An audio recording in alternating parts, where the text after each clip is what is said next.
Hello everyone, welcome to Bevco Fires. Let's head on towards our another lecture that is on allied activities. So we'll do the same as we were doing in another lectures that we'll do see the reverse chronology. So in 1979, feeding whole cotton seed to milk cattle was asked. In 1979, Jersey, Holstein, Red Sindhi, Sahiwal, these are the cow species, I think. So they were asked. 1982, maize, barley, wheat, rice husk. Repetitive topics as we have seen so far in another lectures. 1982, management of breeding. Operation Flood 82, gestation period of goat. See, in 2023, I think gestation period of elephant was asked. So you have to see into these things also. 1986, Operation Flood 2, see repetitive again. In 1990, producer of fish. 1990, inbreeding. In 1991, it's not required these for these days. 1991, buffalo milk, camel, reindeer, again on the basis of milk. 1992, cattle, buffalo, goats, sheep. Buffalo and cattle, buffalo and goats, repetitive. 1998, oak, tassar, silkworm, sericulture in India. And in 2008, livestock Brazil, livestock India. So as we can see that after 2008, none of the question is being asked. So this topic seems relatively very, less for these days as per the UPSC. So UPSC is not asking questions on this.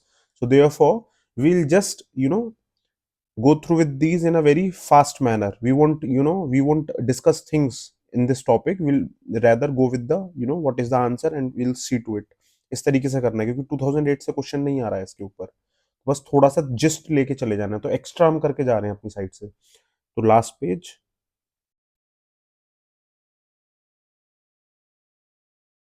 Feeding of milk cattle with cotton seeds, increase fat content temporarily. अच्छा, अगर हम feed करेंगे milk, feeding of milk cattle with cotton seeds, milk cattle को cotton seeds के साथ milk करेंगे तो क्या होगा, याद रखना, इंक्रीज फैट कंटेंट टेम्परली। ठीक है, फैट कंटेंट इंक्रीज कर जाएगा। Whole cotton seed is consider very well balanced feed stuff for dairy cattle as it is high in protein fibre and high has a high energy value. ठीक है,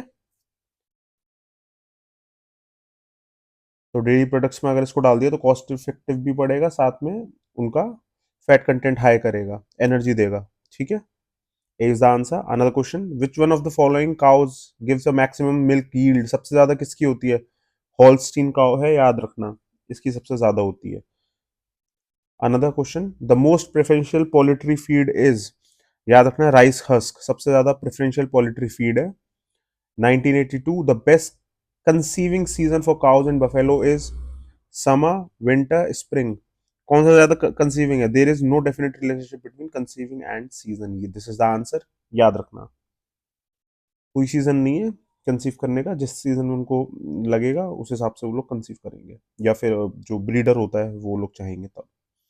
operation Flood refers to, 1982 question, use of preventive measures of flood devastation, a study about floods, dairy development for increased milk production, C, this is the answer, C, याद रखना। Operation flood जो था वो dairy से related था, dairy sector से related. Gestation period गोट का कितना होता है? 150 डेज होता है। बस इनको याद रखो इफ इन केस आता है तो, क्योंकि कुछ 2008 से क्वेश्चन नहीं आ रहे हैं तो कुछ होगा भी नहीं। Operation Flood 2 refers to none of the above, क्यों? क्योंकि मिल्क प्रोडक्शन के लिए यूज किया गया है। फ्लड अभी करा था ना हमने, कावेरी लिंक से नहीं है, गंगा वाटर से नहीं है, decreasing flood in the country नहीं है। ऑपरेशन फ्लड पूरा का पूरा मिल्क के ऊपर है। ठीक है, याद रखना, 1970 में लॉन्च हुआ था फ्लड 2। और फ्लड 1 भी फेज 1 1970 से 1980, और फेज 2 81 से 85, फेज 3 85 से 96। Another question, for developing inbreed lines in farm animals following factors are taken into consideration, the crossbreed should be outstanding type, they should not carry any डिटर्मिनेंटल,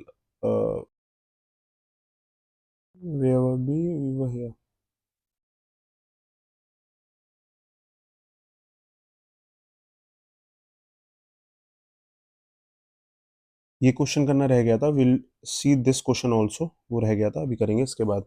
for developing inbreed lines in farm animals following factors are taken into consideration, देख लो consideration में क्या क्या लेना पड़ता है inbreeding में। Involves a mating of close related animal of same species that belong to the same breed for successive generations. तो देखो the cross breed should be of outstanding type, no, same होने चाहिए। तो they should not carry any detrimental genes. Inbreeding results in homozygosity, which can increase the chances of offspring being affected by deleterious or recessive traits. This usually leads to least temporarily decreased biological fitness of population, which is its ability to survive and reproduce. So for inbreeding, they should not carry any determinantal genes, याद रखना, and inbreeding is effective only if the herd size is large enough. देखो herd size is large enough, हो गया। They should not carry detrimental genes, हो गया। 2 and 4 is the answer. Progeny tested and no. तो याद रखना इस तरीके से, ठीक है। Another question, who is pioneer of white revolution in India? Varghese Kurien, ठीक है। वर्गीस कुरियन ये थे pioneer, doctor Varghese Kurien, father of the white revolution of in India. बस इसे जनरली ऐसे ही याद रखना, हो गया। The highest fat content is found in the milk of, याद रखना, बफेलो। फैट कंटेंट सबसे ज्यादा, ठीक है। Another question, India possesses more than half the total number of the world's cattle, याद रखना। हाफ, वर्ल्ड के हाफ से भी ज्यादा कैटल्स इंडिया के अंदर है, ठीक है। लाइफ स्टॉक को बोलते हैं, ठीक है, ये सारी चीजें। आ गया कैटल,